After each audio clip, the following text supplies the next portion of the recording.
कहानी को पूरा समझने के लिए कहानी के पिछले सभी भागों को ज़रूर देखें। उसका लिंक मैं आप लोगों को डिस्क्रिप्शन बॉक्स में दे दूंगी और साथ में कमेंट बॉक्स में पिन भी कर दूंगी, तो आप वहां से भी जाकर देख सकते हैं। तकरीबन 2 महीने बाद सिटी हॉस्पिटल रूहानी और एहसास दोनों इस वक्त डॉक्टर के सामने बैठे थे। अभी अभी डॉक्टर ने रूहानी की सोनोग्राफी की थी और अब वो उस सोनोग्राफी की रिपोर्ट ही रूहानी को दे रही थी। वो हल्का सा मुस्कुराते हुए बोली, everything is perfect mister Arora. आपकी बीवी और आपका बेबी दोनों ही बिल्कुल ठीक हैं। जब हमने 3rd मंथ सोनोग्राफी की थी तो उस वक्त बेबी थोड़ा वीक था, लेकिन इस बार तो बेबी की ग्रोथ भी काफ़ी अच्छी है। मानना पड़ेगा, आप बहुत अच्छे हस्बैंड हैं, क्योंकि जब हस्बैंड अच्छे होते हैं तभी बीवी और बच्चे दोनों की हेल्थ ऐसी होती है। डॉक्टर के मुँह से अपनी तारीफ सुनकर एहसास मुस्कुरा रहा था, लेकिन रूहानी का मुंह बना हुआ था। कोई और उसके एहसास की तारीफ करे उसे बिल्कुल अच्छा नहीं लगता था। उसकी तारीफ, उसे प्यार करने का हक तो सिर्फ उसका होना चाहिए। रूहानी के चेहरे पर हल्का गुस्सा देखकर एहसास हंसा और बोला, अच्छा हस्बैंड तो मुझे बनना ही पड़ेगा डॉक्टर। अब मेरी बीबी जो इतनी प्यारी है, उससे इतना प्यार करता हूँ कि उसके अलावा और कुछ मेरे दिमाग में आजकल आता ही नहीं।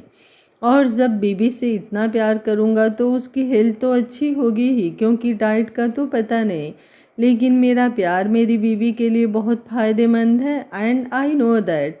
ये बोलते हुए अब उसके चेहरे पर शरारती मुस्कुराहट थी। रूहानी उसे घूर घूर कर देख रही थी। उसकी बातों का मतलब उसे बहुत अच्छी तरह से समझ आ रहा था। डॉक्टर भी मुस्कुराते हुए बोली, तो फिर आप बाकी के 4 महीने भी अपनी बीबी को ऐसे ही प्यार कीजिएगा मिस्टर अरोड़ा।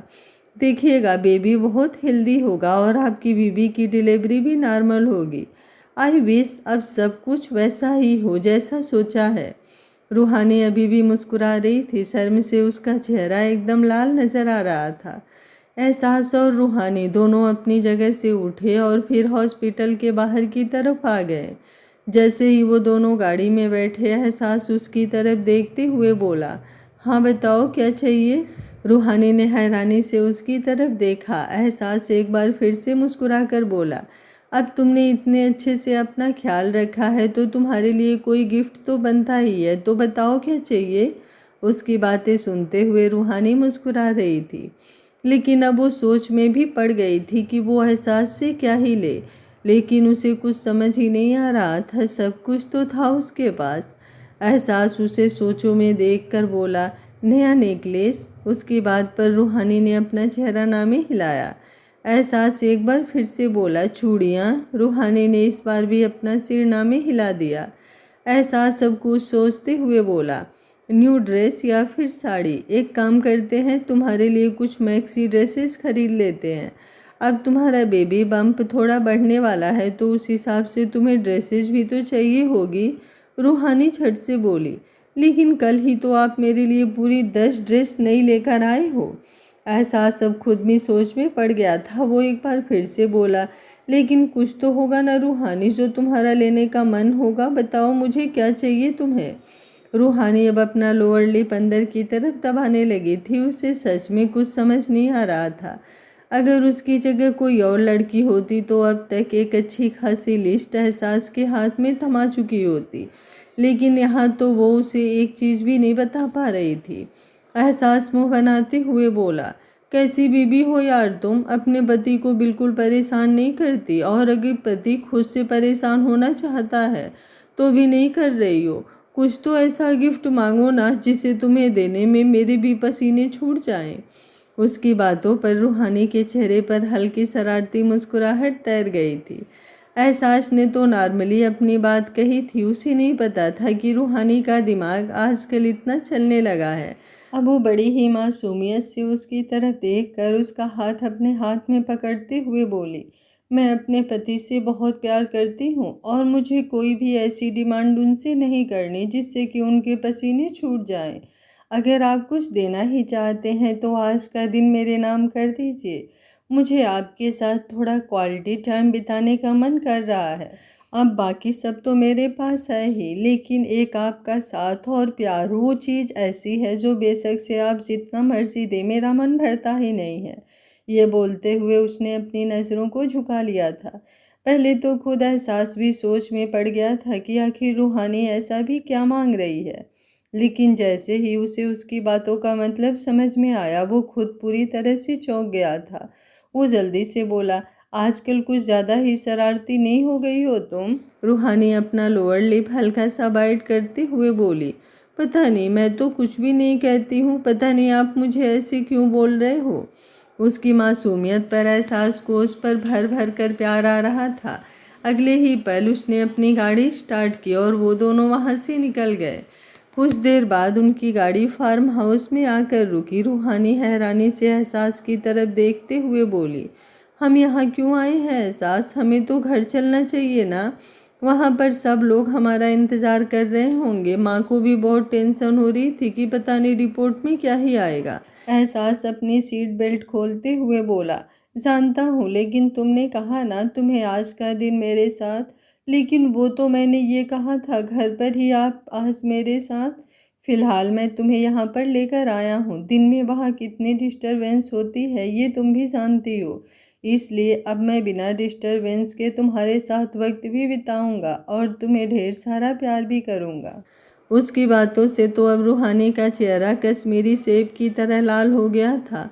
एहसास गाड़ी से बाहर निकल गया, लेकिन रूहानी अभी भी गाड़ी में बैठी थी और अब एहसास ने उसकी तरफ जाकर गाड़ी का दरवाज़ा खोला और फिर अगले ही पल उसे अपनी गोद में उठा लिया।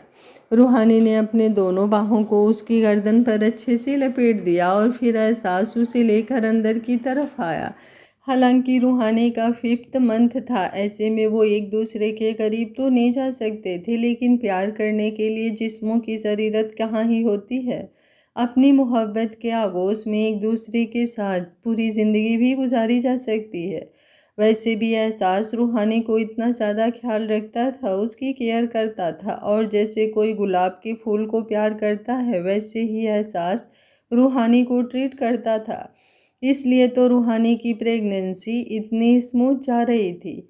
वो दोनों अंदर आए और अंदर आते ही एहसास ने रूहानी को बिस्तर पर लिटा दिया था और फिर अगले ही पल खुद भी उसकी बगल में लेट गया था और एहसास उसी उसके माथे को चूम लिया। दोनों में ढेर सारी बातें हुई और थोड़ा प्यार भी, और कुछ देर बाद रूहानी का चेहरा एहसास के सीने पर था।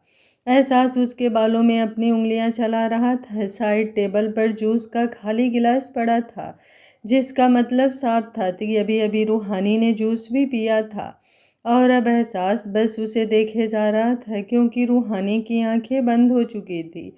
वो गहरी नींद में जा चुकी थी। एहसास ने उसके चेहरे पर झुककर बड़े ही प्यार से उसका माथा चूम लिया और फिर खुद भी अपनी आंखें बंद कर ली। हालांकि उसे बहुत इम्पोर्टेंट काम था, लेकिन उसे अपनी रूह को छोड़कर कहीं जाने का मन ही नहीं करता था। और फिर यूं ही लगभग से शाम के 7 बज गए और अब वो दोनों अरोड़ा मेंशन वापस पहुँचे। जैसे ही वो दोनों अंदर आए, मानसी जी उन्हें घूर घूर कर देख रही थी। रूहानी झट से उनके पास आई और बोली, कसम से माँ, मैंने तो इन्हें मना किया था कि हम वापस घर चलते हैं, लेकिन ये पता नहीं क्यों मुझे फार्म हाउस में ले गए। इसमें मेरी कोई गलती नहीं है।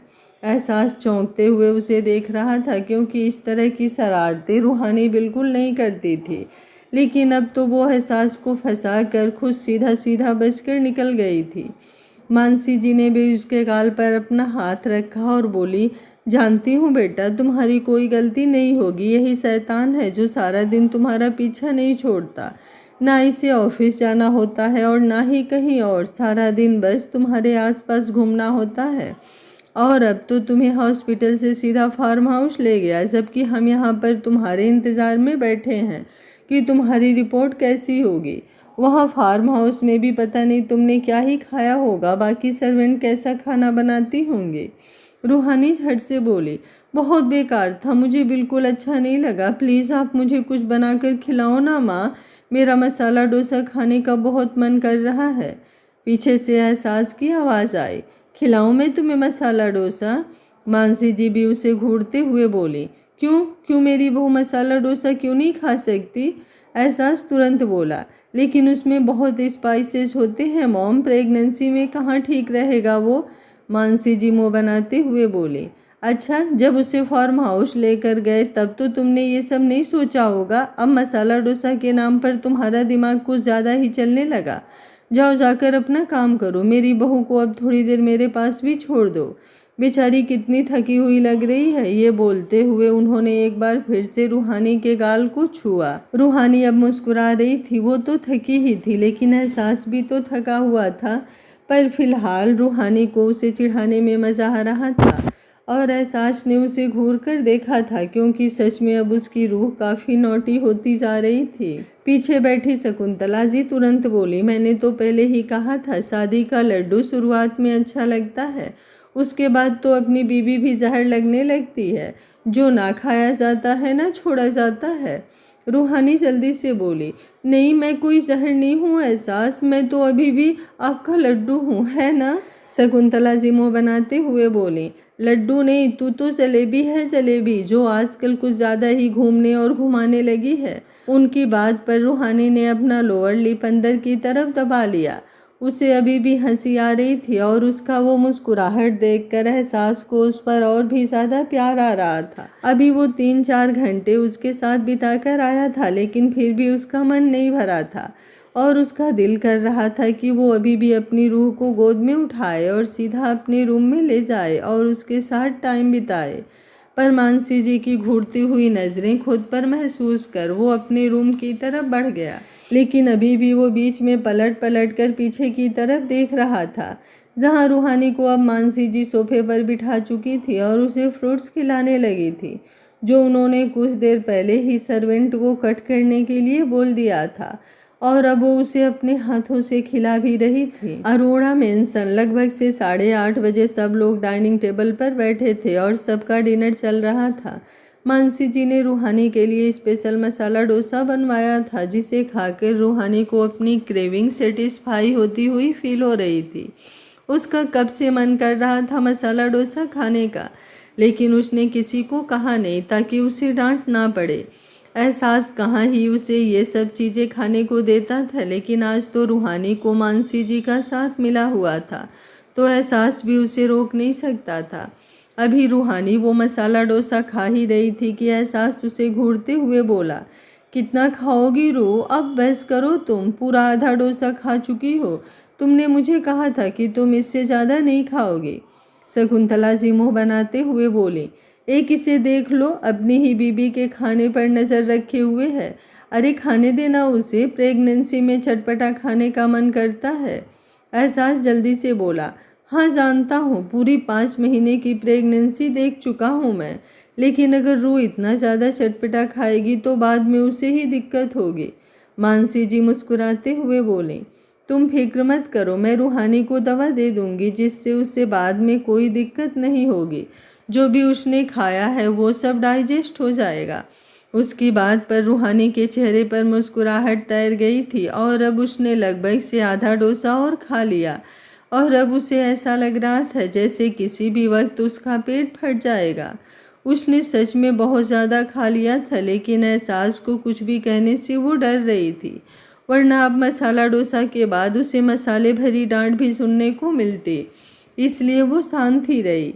एहसास उसे लेकर बाहर गार्डन एरिया में आया। वो उसे हमेशा डिनर के बाद गार्डन एरिया में लेकर आता था ताकि वो थोड़ा टाइम वॉक कर सके, जो भी उसने खाया है वो सब अच्छे से डाइजेस्ट हो सके। रूहानी और वो एक दूसरे का हाथ थाम कर चल रहे थे, तभी अचानक से रूहानी को बहुत अजीब फील होने लगा। उसे ऐसा लग रहा था जैसे अंदर से उसकी चेस्ट जल रही है। हर 5 मिनट बाद उसे वही फील हो रहा था। एहसास उससे बातें कर रहा था और अचानक ही उसकी नज़र रूहानी पर गई, जिसके चेहरे के एक्सप्रेशंस अजीब से थे। वो तुरंत बोला, क्या हुआ रो, तुम्हें कोई प्रॉब्लम हो रही है क्या। रूहानी ने तुरंत अपना चेहरा नामे हिलाया और बोली, नहीं एहसास, कोई भी प्रॉब्लम नहीं हो रही है, वो बस मैं ये सोच रही थी कि हम कितनी देर से वॉक कर रहे हैं, क्या हम अब अंदर चलें। एहसास ने सिर हिलाया और रूहानी के साथ अंदर आ गया। मानसी जी रूहानी की तरफ देखते हुए बोली, दवाई ले लेना रूहानी, मैंने तुम्हारे रूम में भिजवा दी है। रूहानी ने सिर हिलाया और एहसास के साथ ऊपर अपने रूम में चली गई। अंदर आते ही उसकी नज़र दवाई पर गई जो सामने टेबल पर रखी थी। साथ में जूस का गिलास और पानी का गिलास दोनों था कि जिस भी चीज़ के साथ वो दवाई लेना चाहे आराम से ले सके। रूहानी ने एहसास की तरफ देखा जो अपने कपड़े उतार रहा था। उसने दवाई ली और उसे अपने मुंह में डालने लगी, लेकिन अचानक ही वो दवाई नीचे गिर गई। अगले ही पल उसके कानों में एहसास की आवाज़ गूंजी, तुमने दवाई ले ली क्या? ये बोलते हुए उसने रूहानी की तरफ देखा। रूहानी के चेहरे का रंग उड़ गया था। वो कोई जवाब देती उससे पहले ही एहसास एक बार फिर से बोला, मैंने तो कहा था तुमसे कि इतना ज़्यादा मत खाओ, तुम्हें ही प्रॉब्लम होगी, लेकिन तुम हो कि मानती ही नहीं। और पूरी फैमिली तुमने अपनी तरफ कर रखी है, कोई मुझे तुम्हें कुछ कहने ही नहीं देता। एक तो मैं खुद तुम्हें कुछ ज़्यादा बोल नहीं पाता हूँ, पता नहीं क्यों। तुम्हारा मासूम सा चेहरा देखकर मेरा तुम्हें डांटने का मन ही नहीं करता, और तुम खुद से भी तो कोई चीज़ नहीं मानती हो। रूहानी चुपचाप उसकी बातें सुन रही थी। एहसास बिस्तर पर बैठते हुए बोला, अब अगर दवाई ले ली हो तो जल्दी से आओ यहाँ पर, मुझे बहुत नींद आई है और तुम्हारे बिना तो मैं बिस्तर पर लेटने का भी नहीं सोच सकता, सोने का तो दूर की बात। उसकी बात पर रूहानी बस हल्का सा मुस्कुराई। ऐसा नहीं था कि अगर वो एहसास को बता देती कि उसके हाथों से वो दवा गिर गई है तो एहसास उसे डांटता या फिर उसे दोबारा दवाई नहीं ला कर देता, लेकिन पता नहीं क्यों वो उसे कुछ बोल ही नहीं पा रही थी। उसने यूं ही पानी पिया और बिस्तर पर आ गई। एहसास उसकी तरफ देखते हुए बोला, तुम्हारे कपड़े। उसके बोलने पर रूहानी को एहसास हुआ कि अभी तक उसने अपने कपड़े भी नहीं बदले। अब वो जल्दी से एहसास की निकाली हुई नाइटी पहनकर वापस बेड पर आई। एहसास उसे देखकर मुस्कुराया और अगले ही पल उसे अपनी बाहों में फैलाया तो रूहानी जाकर उसकी बाहों में सिमट गई। लेकिन उसे अब वो प्रॉब्लम और भी ज़्यादा होने लगी थी। 2-2 मिनट बाद ही उसे ऐसा लग रहा था जैसे उसके अंदर आग लग रही हो। अचानक से ही उसे अपने सीने में दर्द उठता हुआ महसूस होता था और फिर बहुत जलन होती थी। वो अपने चेहरे को नॉर्मल रखने की कोशिश कर रही थी, लेकिन जब भी वो दर्द उसे होता था वो खुद को नॉर्मल रख ही नहीं पाती। एहसास ने 1-2 बार उसे देखा। उसे लग रहा था कि रूहानी ने दवा ली है तो थोड़ी देर में उसकी प्रॉब्लम ठीक हो जाएगी, क्योंकि रूहानी को पहले भी चेस्ट बर्न जैसी प्रॉब्लम हो चुकी थी। जब भी वो मसालेदार खाना खाती थी तो उसे ये प्रॉब्लम ज़रूर होती थी। वो उसकी तरफ देखते हुए बोला, डोंट वरी रू, अभी 5-10 मिनट में ठीक हो जाएगा, दवा का असर होने में थोड़ा टाइम लगता है। रूहानी कुछ बोलना चाहती थी, लेकिन एक बार फिर से उसकी ज़ुबान खुली नहीं पाई और अब एहसास ने उसके माथे को चूमकर अपनी आंखें बंद कर ली। रूहानी ने भी अपनी आंखों को बंद किया और सोने की कोशिश करने लगी, लेकिन अभी मुश्किल से 5 मिनट ही बीते होंगे कि अचानक से वो उठी और वॉशरूम की तरफ भाग गई। भागते हुए उसका पैर लड़खड़ाया और वो गिरने को हुई। एहसास जो अभी उसे देख ही रहा था वो जोरों से चिल्लाया, रूह। जैसे तैसे रूहानी ने खुद को संभाल लिया था। एहसास भी अब अपनी जगह से उठकर तुरंत उसके पीछे पीछे आया। रूहानी वॉशरूम में बहुत बुरी तरह से वॉमिट किए जा रही थी और एहसास के चेहरे पर गुस्सा, परेशानी, रूहानी के लिए फिक्र और एक अजीब सा डर नज़र आ रहा था। अगर रूहानी खुद को संभाल नहीं पाती और गिर जाती तो कुछ भी हो सकता था। वो लगातार रूहानी की पीठ को सहला रहा था, लेकिन चाह कर भी वो उस पल को भूल नहीं पा रहा था जब उसने रूहानी को गिरते हुए देखा। और अब उसने रूहानी का मुंह साफ किया। वो उसकी तरफ देखते हुए बोला, चलो हम अभी इसी वक्त डॉक्टर के पास चलते हैं। रूहानी जल्दी से उसका हाथ पकड़कर बोली, डॉक्टर के पास जाने की ज़रूरत नहीं है। एहसास तुरंत बोला, क्यों नहीं है? तुमने दवा ली थी लेकिन फिर भी तुम्हें असर नहीं हुआ। तुम्हें इस तरह से वॉमिट हो रही है, ऐसे तो तुम पूरी रात सो नहीं पाओगी, और अगर तुम सोओगी नहीं तो तुम्हें और भी ज़्यादा पेन और अनकम्फर्टेबल फील होगा। इसलिए हम डॉक्टर के पास जाते हैं, वो तुम्हें कोई अच्छी सी दवाई दे देंगे। रूहानी अब थोड़ा डरते हुए बोली, वो जो दवा देंगे वही दवा ऑलरेडी मैं ले रही थी। लेकिन उसकी बात पूरी होती उससे पहले ही एहसास बोला, what do you mean by ले रही थी? रूहानी अब एक बार फिर से लड़खड़ाती हुई आवाज़ में बोली, लेकिन वो दवा मुझसे गिर गई और फिर मैंने वो दवा ली ही नहीं। एहसास की आंखें बड़ी हो गई। उसने अपने सिर पर अपना हाथ रख लिया और बोला, लेकिन क्यों? अगर तुमसे वो दवा गिर गई थी तो तुम मुझे बताती, मैं नीचे जाकर और ले आता या फिर किसी सर्वेंट को बुला लेता। लेकिन तुमने मुझसे झूठ क्यों कहा कि तुमने वो दवा ले ली? अगर तुमने वो दवा ले ली होती तो इतनी प्रॉब्लम होती ही नहीं। तुम्हें पता है, जब तुम वॉशरूम की तरफ भाग रही थी तो तुम्हारा पैर लड़खड़ा गया था और तुम गिरने वाली थी। अगर तुम सच में गिर जाती रूह, तो तुम सोच सकती हो क्या हो सकता था। तुम ऐसा कैसे कर सकती हो रूह, इतनी लापरवाही।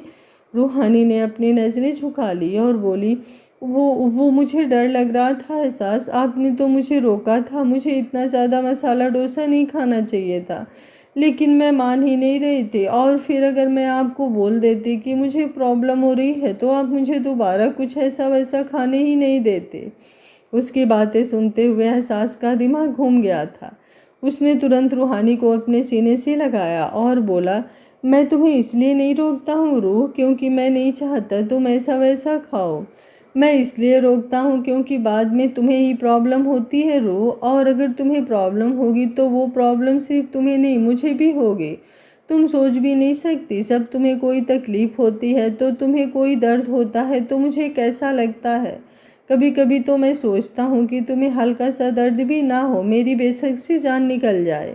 उसकी बात पूरी होती उससे पहले ही रूहानी ने उससे अलग होकर उसके होठों पर अपनी उंगलियां रख दी थी।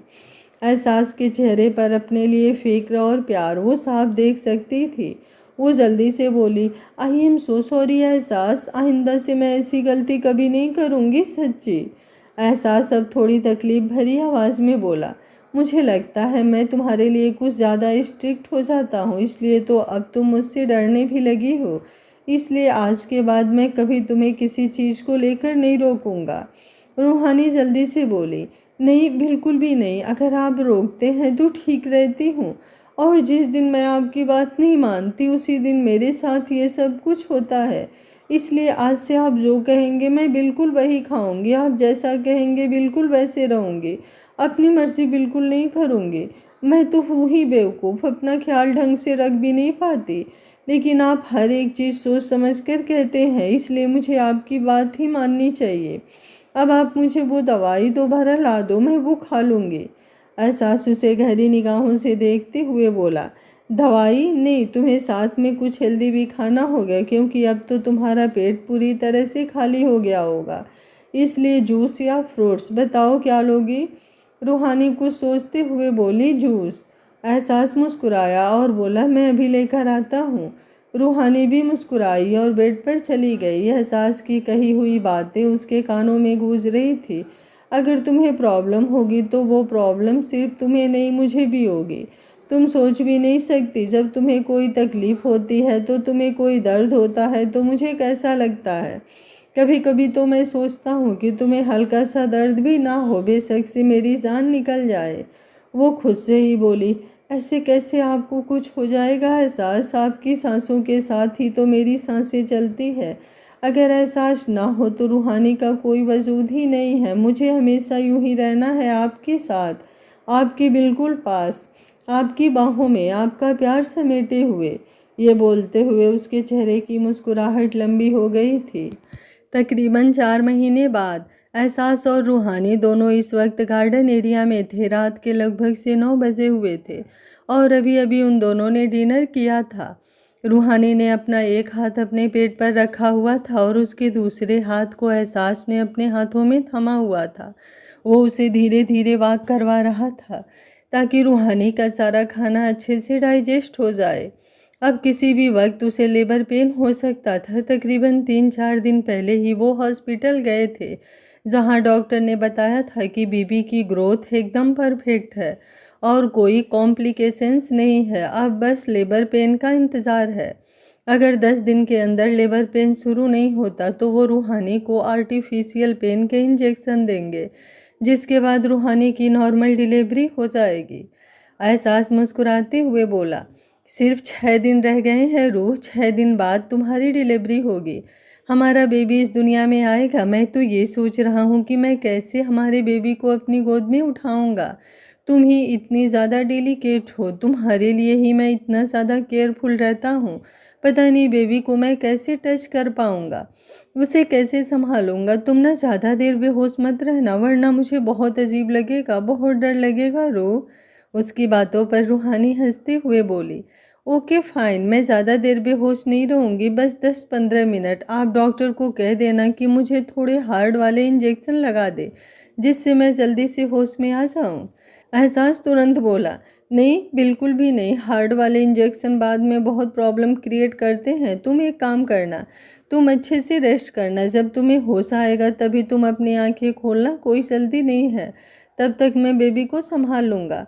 वैसे भी मॉम है, दादी हैं, मुस्कान है, वो सब लोग हैं ही, पर फिर भी मुझे डर लग रहा है यार। बोलते हुए उसके चेहरे पर परेशानी साफ झलक रही थी। रूहानी अब और भी ज़्यादा हंसने लगी थी। उसे हंसते हुए देख एहसास ने मुंह बनाया और बोला, तुम्हें हंसी आ रही है? तुम जानती भी हो इस वक्त मेरी क्या हालत हो रही है, मुझे कितनी टेंशन हो रही है, देखो मेरी हार्ट बीट भी कितनी तेज़ है। ये बोलते हुए उसने रूहानी का हाथ पकड़कर अपने सीने पर रख लिया।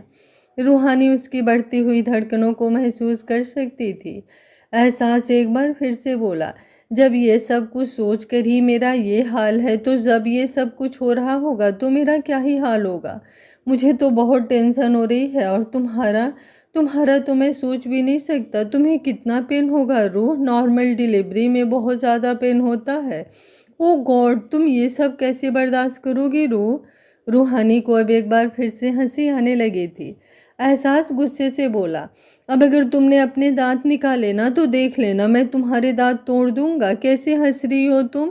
यहाँ टेंशन से मेरी जान निकल रही है, और तुम्हें पता है मैंने सोचा है कि हम बस एक ही बेबी करेंगे, इसके बाद हम कोई बेबी नहीं करेंगे। इतना ट्रॉमा मुझसे नहीं झेला जाएगा, और तुम्हें मैं बार बार दर्द में नहीं देख सकता। एक बेबी ज़रूरी है, तो बस हम यही वाला बेबी करेंगे। रूहानी हल्का सा मुस्कुराते हुए बोली, आप इतनी टेंशन क्यों ले रहे हैं एहसास? मैं कोई दुनिया की पहली लड़की नहीं हूँ जो नॉर्मल डिलीवरी करवाऊँगी, और आपको पता है यही सबसे ज़्यादा सेफ होती है। सी सेक्शन भी करवा सकते हैं, लेकिन उसकी बात पूरी होती उससे पहले ही एहसास बोला, नहीं नहीं बिल्कुल भी नहीं, उसमें तो डॉक्टर तुम्हारा पूरा पेट काट देंगे। नहीं, ये तो मुझे बिल्कुल भी नहीं करवानी है, तब तो तुम्हें और भी ज़्यादा प्रॉब्लम होगी। रूहानी ने अब उसके गाल पर अपना हाथ रखा और बोली, आपके लिए मैं कोई भी दर्द बर्दाश्त कर सकती हूँ एहसास, अपनी फैमिली के लिए मैं कुछ भी न कर सकती हूँ। आप दर्द के बारे में सोच रहे हैं, लेकिन मैं सोच रही हूँ कि जब वो नन्हा सा बेबी हम दोनों की गोद में आएगा तो आपके चेहरे पर कैसी मुस्कुराहट होगी। जब वो आपके सामने खेलेगा, बढ़ेगा, बातें करेगा, तो आप उसे कैसे देखा करेंगे। कल को वो जब बड़ा होगा और आपका नाम रोशन करेगा, लोग कहेंगे कि एहसास अरोड़ा का बेटा है, या फिर इसके डैड एहसास अरोड़ा है, तो आपको कितना प्राउड फील होगा। मेरी आंखों के सामने मेरा दर्द नहीं, वो तस्वीरें आती हैं एहसास। अब आप खुद ही बताइए, मुझे दर्द का एहसास हो भी तो कैसे। इन खुशियों के पलों की उम्मीदें दिल में इतनी ज़्यादा हैं कि दर्द तो अब नज़र ही नहीं आता। उसकी बात पर एहसास बस उसकी तरफ देखे जा रहा था। वो झट से बोला, ठीक है, लेकिन हम दूसरा बेबी नहीं करेंगे। रूहानी हंसकर बोली, अगर बेबी बॉय हुआ तो बेबी गर्ल के लिए तो करना पड़ेगा ना, और अगर बेबी गर्ल हुई तो बेबी बॉय के लिए करना पड़ेगा, क्योंकि ब्रदर सिस्टर तो होने चाहिए ना। कल को अगर हम उनके साथ ना भी हुए तो वो दोनों तो एक दूसरे के साथ होंगे ना। अभी वो बोल ही रही थी कि एहसास ने उसके होठों पर अपनी उंगली रख दी और बोला, खबरदार अगर इस तरह की फालतू बकवास की तो मैं तुम्हें कभी कुछ कहता नहीं हूँ, लेकिन फिर तुम पक्का पिट जाओगी मुझसे। जैसे ही उसने कहा, अचानक से ही रूहानी जोरों से चिल्लाई और उसने अपनी कमर पर अपना हाथ रखा। एहसास उसकी तरफ देखते हुए बोला, मैंने अभी तो तुम्हें कुछ कहा ही नहीं, और तुम्हें अभी से दर्द होने लगा। रूहानी ने एहसास का हाथ कसकर पकड़ लिया और बोली, मुझे दर्द हो रहा है एहसास। एहसास हल्का सा मुस्कुरा कर बोला, ये वो पेन होगा जो तुम्हें कभी कभी होता है ना। एक काम करते हैं, हम अंदर चलते हैं। रूहानी जल्दी से बोली, नहीं एहसास, कि वो पेन नहीं है, ये पेन बहुत अलग है। मुझे मुझे लगता है हमें डॉक्टर के पास जाना होगा। एहसास हैरानी से उसकी तरफ देखने लगा। इससे पहले वो कुछ रिएक्ट करता, रूहानी एक बार फिर जोरों से चिल्लाई और इस बार उसका चिल्लाना बहुत तेज था। पहले भी रूहानी को 2-3 बार दर्द हुआ था, लेकिन वो फेक पेन होता था। पर अब जिस तरह से रूहानी दर्द से तड़प रही थी वो बहुत अलग था। एहसास ने जल्दी से रूहानी को संभाला और बोला, कुछ कुछ नहीं होगा तुम्हें। अगर पेन हो भी रहा है तो हम अभी हॉस्पिटल चलते हैं। तुम टेंशन मत लो, पहले मुझे मॉम को बताने दो, हमें अंदर जाना होगा। रूहानी अपना चेहरा नामी हिलाते हुए बोली, नहीं एहसास, मैं इस दर्द को बर्दाश्त नहीं कर सकती हूँ, आप प्लीज़ पहले मुझे हॉस्पिटल लेकर चलिए। उसकी बात पर एहसास ने अपना सिर हिलाया और अगले ही पल वो रूहानी को लेकर गाड़ी की तरफ बढ़ गया। वहीं दूसरी तरफ बाकी सब लोग अपने रूम में आराम से बेड पर लेटे हुए थे। बेशक से अभी कोई सोया नहीं था, लेकिन सब लोग सोने की तैयारी में थे। एहसास ने रूहानी को आराम से गाड़ी में बिठाया और वहां से निकल गया। गाड़ी ड्राइव करते हुए ही अब उसने मानसी जी को कॉल किया। जैसे ही मानसी जी ने एहसास का फ़ोन देखा, उन्होंने तुरंत कॉल रिसीव किया। कई बार आधी रात को भी एहसास और रूहानी को किसी चीज़ की ज़रूरत पड़ जाती थी तो वो हमेशा तुरंत उनका कॉल रिसीव कर लेती थी। सामने से एहसास की बहुत पैनिक सी आवाज़ आई, मॉम मैं रूहानी को लेकर हॉस्पिटल जा रहा हूँ। हम दोनों वॉक कर रहे थे और अचानक से ही उसे बहुत ज़्यादा पेन शुरू हुआ। आप प्लीज़ जल्दी से हॉस्पिटल आ जाइए मॉम, मैं ये सब कुछ अकेले नहीं संभाल पाऊँगा। ये बोलते हुए उसकी आवाज़ में घबराहट साफ नज़र आ रही थी। मानसी जी तुरंत बोली, तुम घबराओ मत एहसास, हम सब लोग अभी पहुंच रहे हैं। तुम अच्छे से गाड़ी ड्राइव करो। हाँ मैं कॉल रखती हूँ बच्चा। ये बोलकर उन्होंने तुरंत कॉल डिस्कनेक्ट कर दिया। रंजन जी जो उनकी तरफ ही देख रहे थे तुरंत अपनी जगह पर उठकर बैठ गए थे। मानसी जी मुस्कुराते हुए बोली, एहसास और रूहानी दोनों हॉस्पिटल गए हैं, हमें भी हॉस्पिटल जाना होगा रंजन जी, शायद वो वक्त आ गया है। ये बोलते हुए वो बेहद खुश नज़र आ रही थी। रंजन जी ने भी अपना सिर हिलाया और वो दोनों बाहर आए। मानसी जी ने पहले ही हॉस्पिटल के लिए बैग रेडी कर रखा था। रंजन जी ने शकुंतला जी के रूम की तरफ देखा तो मानसी जी तुरंत बोली, नहीं माँ को मत उठाइए रंजन जी, वो बेवजह परेशान होंगी। वैसे भी वो हमारे साथ हॉस्पिटल तो जा नहीं पाएंगी। कल से उनके घुटनों में बहुत ज़्यादा दर्द है, तो अगर बेबी आज ही आता है तो हम उन्हें कॉल कर देंगे। और वैसे भी मुस्कान तो घर पर ही है ना, वो उन्हें संभाल लेगी। रंजन जी हल्का सा मुस्कुराए और अब वो दोनों बाहर की तरफ आ गए। वहीं दूसरी तरफ एहसास रूहानी को लेकर हॉस्पिटल पहुंच चुका था और उसने रूहानी को एडमिट भी करवा दिया था। इस वक्त उसे इतनी ज़्यादा घबराहट हो रही थी कि रूहानी के पास रहना तो दूर की बात, वो रूहानी के वार्ड के पास भी नहीं जा पा रहा था। डॉक्टर उसकी नॉर्मल डिलीवरी कर रहे थे, जिसकी वजह से रूहानी की चीखें बहुत दूर तक सुनाई दे रही थी। उसका रोना, उसका चिल्लाना, दर्द से तड़पना सब एहसास को महसूस हो रहा था। उसकी हार्ट बीट जैसे रुकने पर आ गई थी। वहाँ रूहानी दर्द से तड़प रही थी, लेकिन एहसास उसके पास ना होकर भी उस दर्द को महसूस कर रहा था और उसका मन कर रहा था कि वो अभी इसी वक्त अपनी रूह के पास जाए और उसे अपने सीने से लगा ले। अब तो उसे गुस्सा आ रहा था कि उसने प्रेगनेंसी का डिसीजन ही क्यों लिया। अगर उसे पता होता कि ये दर्द इतना ज़्यादा होता है तो वो कभी रूहानी को प्रेग्नेंट होने ही नहीं देता। उसके हाथ पैर भी फूल रहे थे और तभी मानसी जी, रंजन जी वहाँ पर आए। उन्हें भी रूहानी से ज़्यादा एहसास की टेंशन हो रही थी, क्योंकि एहसास को अपना दर्द तो बेशक से महसूस ना हो, लेकिन रूहानी के लिए तो वो पागल हो जाता था। और अब उसकी हालत देखते हुए ही मानसी जी का दिल भी धक धक कर रहा था। वो तुरंत एहसास के बिल्कुल करीब आई। अगले ही पल एहसास उनके सीने से लग गया। मानसी जी तुरंत उसके सिर पर अपना हाथ रखते हुए बोली, कुछ नहीं होगा, तुम्हारी रूह को वो बिल्कुल ठीक होगी। ये तो प्रोसीजर है बेटा, इसमें इतना दर्द तो होता ही है। एहसास गुस्से से बोला, पर मुझे नहीं चाहिए मेरी रूह के लिए दर्द। उसे कितना दर्द हो रहा है मॉम, आप तो जानती हैं ना उसे, वो नॉर्मल सा दर्द बर्दाश्त नहीं कर पाती, तो ये दर्द कैसे बर्दाश्त कर रही होगी। मानसी जी कुछ बोलने लगी, लेकिन तभी वार्ड का दरवाज़ा खुला। एहसास तुरंत डॉक्टर की तरफ घूमा जो अब बिल्कुल उसके सामने खड़ी थी और उनके चेहरे पर परेशानी झलक रही थी। इस वक्त एहसास बहुत ज़्यादा पैनिक कर रहा था। तभी डॉक्टर, जिसके चेहरे पर हल्की परेशानी झलक रही थी, वो जल्दी से बोली, अंदर पेशेंट आपको बुला रही हैं। एहसास ने तुरंत पूछा, वो ठीक तो है ना? डॉक्टर ने अपना चेहरा हाँ में हिलाया और बोली, हाँ वो बिल्कुल ठीक है और कांग्रेचुलेशंस, आपको बेबी गर्ल हुई है। लेकिन इस वक्त उन्हें आपकी ज़रूरत है, वो बहुत ज़्यादा पैनिक कर रही हैं। प्लीज़ आप मेरे साथ अंदर आइए। ये बोलकर वो डॉक्टर अंदर की तरफ बढ़ गई और अब एहसास की धड़कनें और ज़्यादा तेज़ होने लगी। अंदर रूहानी होगी और वो पता नहीं किस हाल में होगी, वो उसे देख भी पाएगा या नहीं। ये सोच सोच कर उसके कदम अंदर जाने से मना कर रहे थे। मानसी जी ने उसके कंधे पर अपना हाथ रखा और बोली, मैं जानती हूँ इस वक्त तुम्हें कैसा महसूस हो रहा होगा एहसास, लेकिन अंदर तो जाना पड़ेगा ना, तुम्हें अपनी रूह को संभालना पड़ेगा। उनकी बात पर एहसास ने अपना चेहरा हाँ में हिलाया और अंदर की तरफ आ गया। अंदर आते ही उसकी नज़र रूहानी पर थी। उसकी बॉडी को हालांकि पूरी तरह से कवर किया हुआ था, सिर्फ उसका चेहरा और उसके कंधे नज़र आ रहे थे जहां उसने पेशेंट ड्रेस पहनी हुई थी।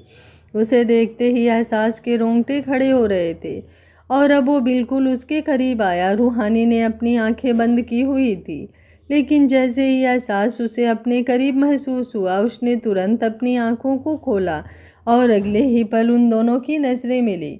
एहसास ने तुरंत उसका हाथ अपने हाथ में थाम लिया और उसकी तरफ देखते हुए बोला, बहुत ज़्यादा पेन हुआ ना तुम्हें? रूहानी ने रोते हुए अपना चेहरा ना में हिलाया। एहसास ने तुरंत उसकी आंखों से बहते हुए आंसू साफ करने शुरू किए और बोला, तो फिर रो क्यों रही हो?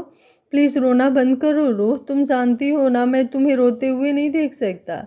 रूहानी ने अपने पलकें झपकाई और अब उसकी पलकें वापस ऊपर उठने से पहले ही एहसास उसके चेहरे पर झुक गया और उसने बड़े ही प्यार से उसका माथा चूम लिया। रूहानी की बंद आंखों से भी आंसुओं की कुछ बूंदें लुढ़क गई और अब एहसास ने ऊपर उठकर दोबारा उन आंसुओं को साफ किया और बोला, खबरदार अगर मुझे अब तुम्हारी इन आंखों में आंसू नजर आए तो। रूहानी उसकी तरफ देखकर मुस्कुराते हुए बोली, खुशी के आंसू हैं एहसास, आपका प्यार महसूस करते हुए मुझे जो खुशी होती है ना, वो मेरे इन आंसुओं की वजह है। जब तक आप मुझे प्यार करेंगे तब तक ये खुशी के आंसू मेरी आंखों से यूं ही बहते रहेंगे। ना ही आप मुझे प्यार करना बंद कर सकते हैं और ना ही ये आंसू बंद हो सकते हैं। उसकी बात पर एहसास को समझ ही नहीं आया कि वो उसे क्या ही कहे। वैसे तो उसकी रूह बहुत कम बोलती थी, लेकिन जब भी बोलती थी तो वो एहसास की बोलती भी बंद करवा देती थी। वो मुस्कुराते हुए उसकी तरफ देख रहा था। अभी तक उसने बेबी की तरफ तो ध्यान ही नहीं दिया था, लेकिन अब बेबी के रोने की आवाज़ उसके कानों में सुनाई दी। रूहानी ने एहसास से पूछा, बेबी गर्ल हुई है या फिर बेबी बॉय? एहसास मुस्कुराते हुए बोला, मेरी रूह का लिटिल वर्जन आया है। रूहानी ने हल्का सा मुंह बनाया। एहसास ने तुरंत पूछा, क्या हुआ? रूहानी मुंह बनाते हुए बोली, लेकिन मुझे मेरे एहसास का लिटिल वर्जन चाहिए था।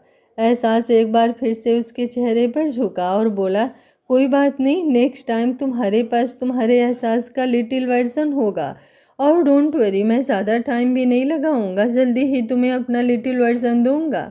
उसकी बातों का मतलब रूहानी बहुत अच्छी तरह से समझ रही थी। शर्माते हुए अब उसने अपनी नज़रें झुका ली थी। उसका चेहरा एकदम लाल नजर आ रहा था। वहीं नर्स अब उस बेबी गर्ल को लेकर एहसास के पास आई। एहसास का दिल जोरों से धक धक कर रहा था। वो खुद को बहुत ज़्यादा स्ट्रॉन्ग समझता था, लेकिन आज उसे ऐसा लग रहा था जैसे वो उस लगभग से 2-2.5 किलो के बच्चे को भी अपने हाथों में नहीं उठा पाएगा। जिम में वो हैवी वर्कआउट करता था, लेकिन फिलहाल वो बेबी संभालना उसे हद से ज़्यादा मुश्किल लग रहा था। वो कुछ कहता उससे पहले ही रूहानी बोली, आप पहले इसे बाहर लेकर जाइए, बाहर इसकी दादी और उसके दादू होंगे, आप इसे उन्हें दे दीजिए।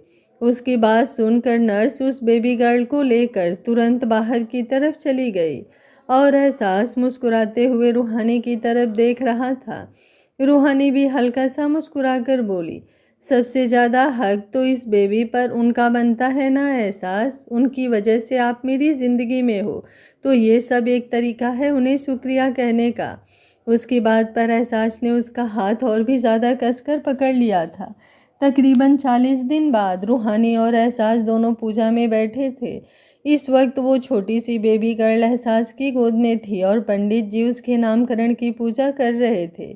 एहसास की गोद में वो खेल रही थी। उसके पैरों में छोटी छोटी पायल थी और हाथों में सोने की चूड़ियाँ, गले में सोने की चैन भी, और पिंक कलर के बेबी फ्रॉक में वो बेहद खूबसूरत लग रही थी, जो प्योर कॉटन की थी, जो उसके लिए बिल्कुल भी अनकंफर्टेबल ना हो। पंडित जी ने अब एहसास और रूहानी की तरफ देखते हुए पूछा, बच्चे का जो नाम सोचा है वो बताइए। पंडित जी की बात सुनकर उन दोनों की नज़रें अब मुस्कान की तरफ उठ गई थी, क्योंकि वो बेबी गर्ल की बुआ थी तो उसका नाम वही रखने वाली थी। मुस्कान ने कुछ सोचते हुए कहा, हमारी छुटकी का नाम होगा नूरानी। उसके मुंह से नूरानी सुनकर एहसास और रूहानी दोनों के चेहरे पर मुस्कुराहट तैर गई। पीछे शकुंतला जी और मानसी जी के साथ रंजन जी भी बैठे थे। उनके चेहरे पर भी मुस्कुराहट तैर रही थी। शकुंतला जी तुरंत बोली, अरे ये कैसा नाम हुआ, थोड़े मज़ेदार रखती, चटपटा सा, ये तो उनके माँ और बाप जैसा ही रख दिया।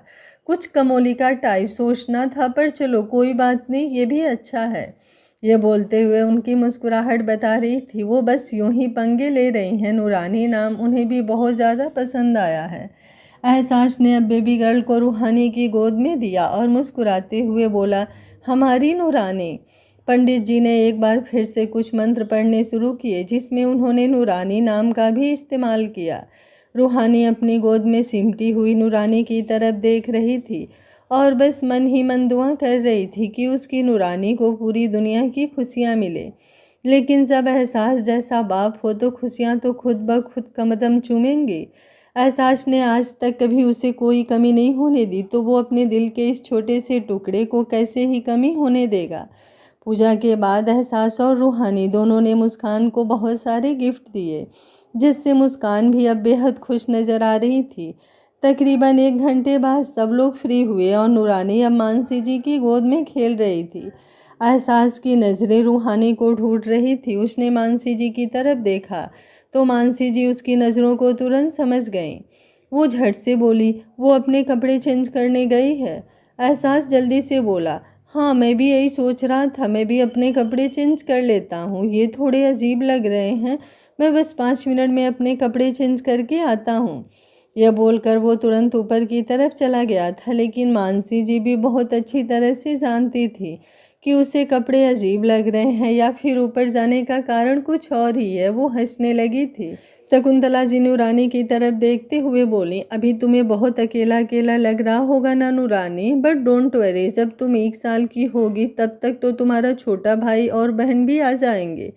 तुम्हारे बाप की स्पीड काफ़ी अच्छी है। उनकी बात पर मानसी जी भी हंस रही थी। वहीं दूसरी तरफ रूहानी आईने के सामने खड़ी थी। उसने अपने कपड़े बदल लिए थे। पहले उसने काफ़ी हैवी साड़ी पहनी हुई थी, लेकिन अब उसने बिल्कुल नॉर्मल सी रेड कलर की साड़ी पहनी थी। लेकिन मेकअप पहले वाला ही था और अब वो अपनी ज्वेलरी वगैरह चेंज कर रही थी। वो बस सिंपल सी ज्वेलरी पहन रही थी, जो कहने को ही सिंपल थे, लेकिन एक्सक्लूसिव और कीमती उतनी ही ज़्यादा थी। और अब एहसास दरवाज़ा खोलते हुए बाहर से अंदर आया और अगले ही पल वो आईने के सामने रूहानी के पीछे खड़ा था। रूहानी ने आईने में से उसकी तरफ देखते हुए पूछा, आप यहाँ? एहसास ने तुरंत उसे अपनी बाहों में भर लिया और बोला, पिछले 40 दिनों से तुम्हें प्यार करने के इंतज़ार में पागल हो रहा हूँ मैं। अब तो पूजा हो गई, अब तो मैं तुम्हें जी भर कर प्यार कर सकता हूँ। ये बोलते हुए वो उसकी गर्दन को चूमने लगा था। रूहानी के अंदर से जो खुशबू आ रही थी वही एहसास को पागल करने के लिए काफ़ी थी। रूहानी तुरंत उसकी तरफ घूमी और बोली, क्या बात कर रहे हैं आप एहसास? अभी दिन का वक्त है, मुझे नीचे जाना है, मैं बस कपड़े चेंज करने के लिए आई थी, आप मुझे नीचे जाने। उसकी बात पूरी होती उससे पहले ही एहसास उसकी गर्दन पर झुकते हुए बोला, मैं नहीं रोक सकता, खुद को रोक प्लीज़, मुझे खुद को प्यार करने दो ना। उसकी बात सुनते हुए रूहानी को भी कुछ कुछ होने लगा था और अब एहसास ने उसे अपनी गोद में उठाया और फिर बिस्तर पर ले आया। रूहानी का दिल जोरों से धड़क रहा था। एक तरफ उसे नीचे की टेंशन हो रही थी तो दूसरी तरफ वो एहसास को भी खुद से दूर नहीं कर पा रही थी। और फिर एहसास ने उसके हाथ पर अपना हाथ रखा और उसकी उंगलियां अपनी उंगलियों से उलझा ली। अगले ही पल रूहानी के होठों से हल्की सी आह निकली और एहसास ने उसके लबों को चूमना शुरू कर दिया था। और फिर धीरे धीरे वो दोनों अपने प्यार के रूहानी एहसासों को महसूस करने लगे थे। और फिर कब वो एहसासों में पूरी तरह से डूब गए उन्हें पता ही नहीं चला। और ये सिलसिला यूं ही रुकने नहीं वाला था, पूरी ज़िंदगी चलने वाला था उनके रूहानी एहसास का सिलसिला। एहसास और रूहानी की प्यारी सी स्टोरी आप लोगों को कैसी लगी कमेंट बॉक्स में अपनी राय ज़रूर दीजिएगा। आज कहानी का लास्ट पार्ट है तो प्लीज़ कमेंट करने में आप लोग कंजूसी बिल्कुल मत कीजिएगा। मेरे व्यूअर आजकल बहुत ही ज़्यादा कंजूस और आलसी हो गए हैं, थोड़ा सा तो अपना आलस्य छोड़िए और कमेंट कीजिए। Thank you for watching. मिलते हैं कोई और प्यारी सी कहानी के साथ, तब तक स्वस्थ रहिए, मस्त रहिए, अपना ख्याल रखते रहिए।